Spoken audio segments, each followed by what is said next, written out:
दोस्तों हाल ही में मैंने मॉन्स्टर आइलैंड नामक मूवी देखा है और इस फिल्म का जापानीज में नाम ओरांग एकान है। IMDb पे इस फिल्म को मिले हैं 5.1 स्टार्स आउट ऑफ 10 और रॉटन टोमेटोज पे इट्स 50% फ्रेश। तो आज की वीडियो में हम फिल्म की कहानी को जानते हुए इसकी एंडिंग पे बातें करेंगे। अब वीडियो शुरू करने से पहले मेरी आप सभी से एक रिक्वेस्ट है कि अगर आपको ये वीडियो पसंद आती है तो वीडियो को लाइक और चैनल को सब्सक्राइब भी जरूर कीजिएगा। So now with that said, let's roll the intro.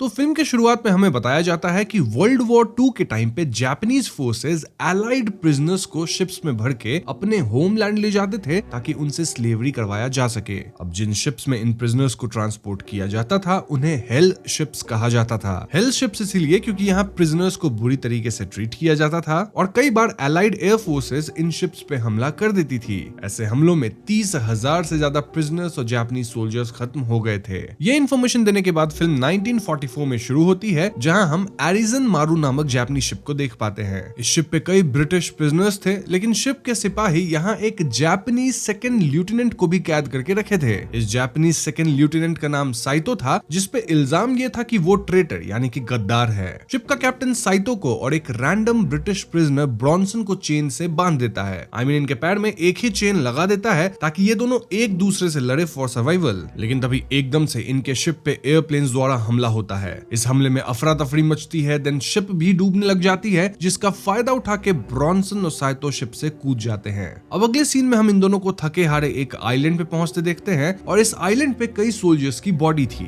ऐसे सोल्जर्स जो कि शिप के डूबने से खुद भी सर्वाइव नहीं कर पाए और वॉश होके इस आइलैंड तक पहुंच गए हैं। साइतो और ब्रॉन्सन इतना थक चुके थे कि दोनों बेहोश हो जाते हैं। अगली सुबह साइतो को पहले होश आता है और वो ब्रॉन्सन के पास से पिस्टल निकालता है, लेकिन जैसे ही वो पिस्टल लोड करता है ब्रॉन्सन उस आवाज से उठ जाता है और इन दोनों के बीच हाथापाई शुरू हो जाती है। ध्यान रहे दोस्तों कि इन दोनों के लेग्स में एक ही चेन बंधा हुआ है और ऐसे में दोनों को लड़ने में भी प्रॉब्लम्स हो रही थी। लड़ते हुए दोनों पानी में जाते हैं जहां एकदम से एक अजीब क्रीचर ब्रॉन्सन पे हमला करता है। साइतो इंस्टिंक्टिवली इस क्रीचर पे गोली चलाता है, जिससे क्रीचर तो भाग जाता है, लेकिन ये क्रीचर कुछ ही सेकंड्स में ब्रॉन्सन को चोटिल जरूर कर दिया था। इस पॉइंट पे ब्रॉन्सन और साइतो आपस में लड़ना बंद करते हैं और साइतो अब तक इतना परेशान हो गया था कि वो पिस्टल से खुद को ही समाप्त करने की सोचता है, लेकिन ब्रॉन्सन उसे रोकता है एंड समहाउ दोनों में म्यूचुअल अंडरस्टैंडिंग होती है कि इन्हें साथ में ही वर्क करके सरवाइव करना पड़ेगा। इसके बाद दोनों वॉश आउट हुए प्रिजनर्स और क्रेट से सामान को इकट्ठा करते हैं। लाइक ब्रॉन्सन एक शार्प ऑब्जेक्ट उठाता है, देन वाटर लेता है, वो सिगरेट पैक्स भी लेता है क्योंकि ब्रॉन्सन सिगरेट पीता था। वहीं साइतो भी शूज वगैरह कलेक्ट करता है। रात को साइतो क्रैब्स पकाता है और ब्रॉन्सन को खिलाता है। दोनों यहाँ एक दूसरे को अपना नाम बताते हैं, ऑल्दो इन्हें एक दूसरे की लैंग्वेज नहीं आती थी।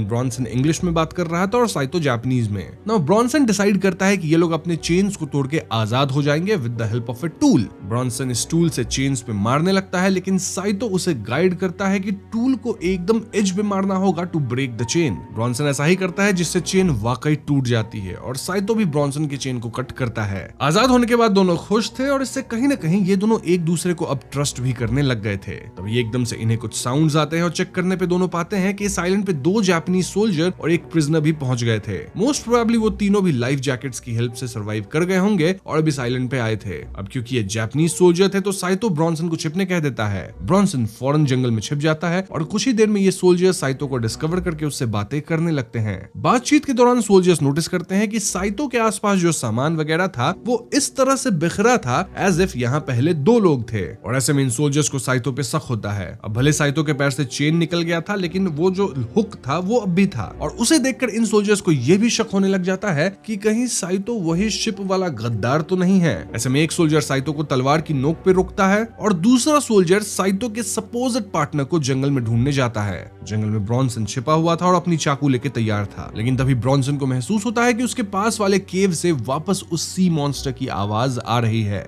लकीली दूसरा सोल्जर ब्रॉन्सन को ढूंढते हुए इस केव की तरफ जाता है जहां वाकई वो सी मॉन्स्टर होता है। जी हाँ दोस्तों, ये सी मॉन्स्टर इस सोल्जर को पलक झपकते समाप्त कर देता है, इनफैक्ट उसका सर अलग करके फेंकता है। दूसरा सोल्जर अपने पार्टनर का अलग हुआ सर देख के दंग रह जाता है और इससे पहले कि वो कुछ करता, ब्रॉनसन पीछे से आता है और दूसरे सोल्जर पे हमला करके उसे घायल कर देता है। इसके बाद ब्रॉनसन और साइतो भागते हैं। वहीं जो एक प्रिजनर था वो सी मॉन्स्टर की आवाज सुन के डरते हुए ओरांग एकान कहने लगता है। ओरांग एकान बेसिकली एक जापानीज वर्ड है जिसका मतलब होता है फिशमैन, और ये मॉन्स्टर यानी फिशमैन यहाँ आता है और बचे हुए सोल्जर्स को समाप्त करते हुए इस प्रिजनर को भी निपटा देता है। देन ये मॉन्स्टर साइतो और ब्रॉनसन के पीछे लग जाता है। एक पॉइंट पे ब्रॉनसन गिर जाता है और ये मॉन्स्टर उस पर हमला कर देती है, लेकिन इससे पहले ये मॉन्स्टर अपनी ताकत और नुकीले नाखून से ब्रॉनसन को खत्म करती, साइतो कटाना से मॉन्स्टर पे हमला करता है जिससे मॉन्स्टर के हाथ पे चोट आती है। इसी मोमेंट का फायदा उठा के साइतो और ब्रॉनसन भागते हैं, लेकिन थोड़ी दूर जाके ही दोनों स्लिप करते हैं और लुढ़कते हुए काफी नीचे गिरते हैं जिससे दोनों अपना होश खो देते हैं। अब जब इन्हें होश आता है तो दोनों पाते हैं कि ये एक दूसरे से बिछड़ चुके थे। इनफैक्ट साइतो को तो अच्छी खासी चोट भी आई थी। ब्रॉनसन भी एक ट्री के ट्रंक पे काइंड ऑफ लटका हुआ था और ये दोनों किसी तरह के वाटरफॉल के करीब थे। स्टिल दोनों एक दूसरे से दूर ही थे।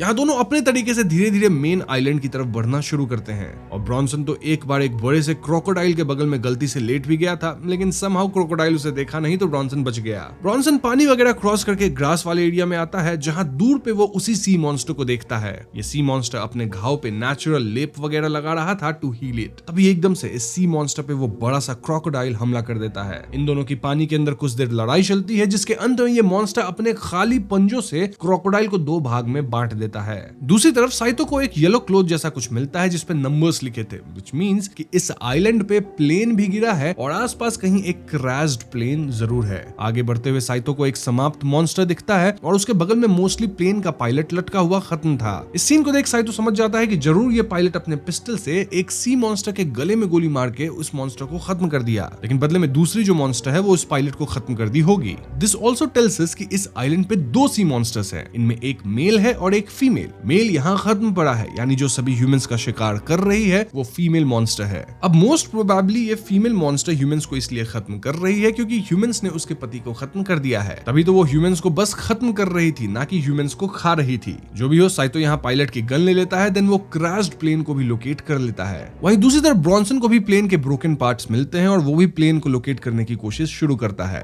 ब्रॉनसन भी शाम तक प्लेन लोकेट कर लेता है और यहाँ वो साइतो से मिल भी जाता है। इस पॉइंट पे साइतो ब्रॉनसन को पास के एक केव में ले जाता है जहाँ एक्चुअली में इस मॉन्स्टर का अंडा था। जी हाँ, इस अंडे में उस मॉन्स्टर का बच्चा पल रहा था। ये देखते ब्रॉनसन कहता है कि हमें इस बच्चे को जन्म लेने से पहले ही निपटाना होगा, साथ ही उस मॉन्स्टर को भी खत्म करना होगा। इसके लिए ब्रॉनसन प्लेन के एक बॉम्ब को उठा के केव में लाता है जो कि अब तक फटा नहीं था। ब्रॉनसन बॉम्ब के लिवर को निकालने की कोशिश करता है जिससे बॉम्ब एक्टिवेट हो सके, लेकिन ये लिवर काइंड ऑफ फंसा हुआ था। इसके लिए ब्रॉनसन और साइतो वापस प्लेन के पास जाते हैं क्योंकि प्लेन में कांच तोड़ने के लिए एक्स जैसा कुछ जरूर होता है। यहाँ ये लोग फ्लेयर गन भी चलाते हैं फॉर हेल्प, देन एक्स निकालना शुरू करते हैं, लेकिन फ्लेयर देखिए मॉन्स्टर इनके पास आ जाती है और वो दोनों पे हमला कर देती है। साइतो यहाँ अपनी कटाना से और ब्रॉनसन अपने एक्स से इस मॉन्स्टर को चोटिल करता है। देन ये दोनों एक्स लेके केव के अंदर भागते हैं और बॉम्ब को एक्टिवेट करने की कोशिश करने लगते हैं। तभी मॉन्स्टर फिर से इन पे हमला करती है और इस हमले में मॉन्स्टर ब्रॉनसन को बुरी तरह से चोटिल कर देती है। साइतो यहाँ गोली चला के मॉन्स्टर की आंख फोड़ देता है, लेकिन ये मॉन्स्टर हार नहीं मान रही थी। ऐसे में साइतो मॉन्स्टर के अंडे पे गोली चलाता है जिससे मॉन्स्टर का बच्चा गिर के समाप्त हो जाता है। ये देख मॉन्स्टर पूरी तरह से पागल हो जाती है और ब्रॉनसन यहाँ साइतो से भागने कहता है। ब्रॉनसन खुद नहीं भागता क्योंकि उसे पता था कि उसे जितनी चोट लग गई है अब वो एनी हाउ नहीं बच पाएगा।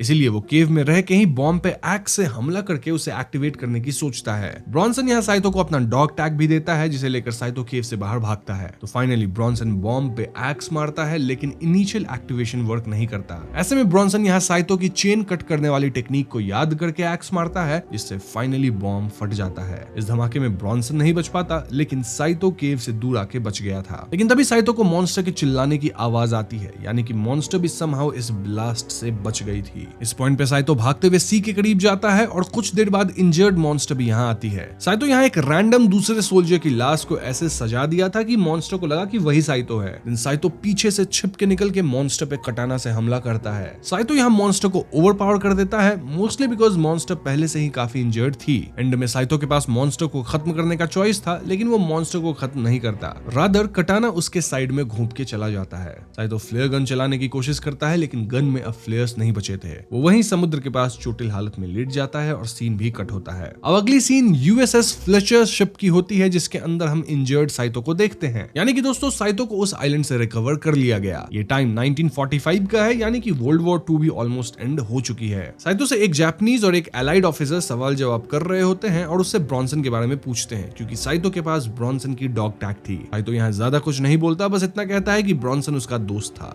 साइतो ब्रॉन्सन को याद करता है और उसकी याद में सिगरेट भी पीता है, क्योंकि ब्रॉन्सन सिगरेट पिया करता था। अब यहाँ हमें पता चलता है कि आखिर क्यों साइतो को सभी जापानीज लोग गद्दार बोल रहे थे। दरअसल साइतो अपने सीनियर ऑफिसर यानी लेफ्टिनेंट को खत्म कर दिया था, क्योंकि उसका लेफ्टिनेंट बहुत बेरहम था और वो अपने ही सोल्जर्स के साथ बहुत निर्दयता से पेश आ रहा था। यानी कि एक तरह से साइतो देश को धोखा वगैरह नहीं दिया था, जस्ट दैट वो अपने ऑफिसर को खत्म किया था उनकी चाल चलन के कारण। इस पॉइंट पे जो ऑफिसर्स थे वो साइतो से पूछते हैं कि क्या उस आइलैंड पे कोई और भी है, और साइतो थोड़ा सोच के नो कहता है। वहीं हमें आइलैंड का सीन दिखाया जाता है जहां वो मॉन्स्टर इंजर्ड तो है लेकिन अब भी जिंदा है। यहीं पे ओरांगेकान फिल्म खत्म हो जाती है। तो दोस्तों ये थी ओरांगेकान या मॉन्स्टर आइलैंड मूवी की कहानी, और ये कहानी एकदम स्ट्रेट फॉरवर्ड है। स्टिल हम अब इस फिल्म से जुड़ी कुछ इंटरेस्टिंग बातों पे चर्चा करेंगे। तो फिल्म की सबसे पावरफुल बात है वर्ल्ड वॉर 2 का बैकग्राउंड। देन साइतो और ब्रॉन्सन का शुरुआत में एक दूसरे से बंधा होना, फिर फूल पत्थर की तरह लड़ना और फिर उस आइलैंड पे सर्वाइवल के लिए साथ आना, ये दिखाता है कि जंग कैसे इंसान को इंसान का दुश्मन बना देती है, लेकिन मुश्किल वक्त में सभी हदें टूट जाती है। उनके पैरों में बंधी जंजीरें सिर्फ फिजिकल नहीं बल्कि उनकी दुश्मनी और जंग की जंजीरें भी थी, मतलब मेंटल, जिसे उन्होंने फाइनली तोड़ दिया। जब वो चेन्स टूटती हैं तो वो ना सिर्फ फिजिकली आजाद होते हैं बल्कि उन एनिमीज के लेवल से भी आजाद होते हैं जहां वो इंसान बन जाते हैं।